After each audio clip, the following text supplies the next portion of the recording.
fioroși. Se crede că oamenii cu adevărat răi se transformă în pricolici după moarte și continuă să facă. Am păză de măt, am morții măt, eu cine ai fi tu, mă, pliți pe tine, zile! De ce, mă?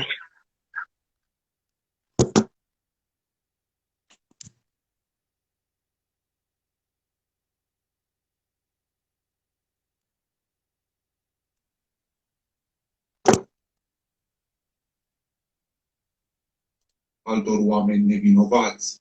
De asemenea, pricolicii sunt cunoscuți în lumea vie ca fiind copiii făcuți între rude de gradul 1 și 2, care se nasc cu coadă sau coarne, semnificând coarnele de diavol. Pricolicii mai sunt arătați în mitologia românească asemănări ale unor copii cu o energie care nu se mai termină, care fac numai nezdrăvănii și rău altor oameni și care comunică cu animalele pentru a face pagubă. Vampirii sunt ființe mitologice sau folclorice care subzistă prin hrănirea în special cu sânge de la creaturile vii, indiferent dacă sunt strigoi sau persoane în viață. Cu toate că entitățile vampirice au fost înregistrate în multe culturi și conform speculațiilor istorice,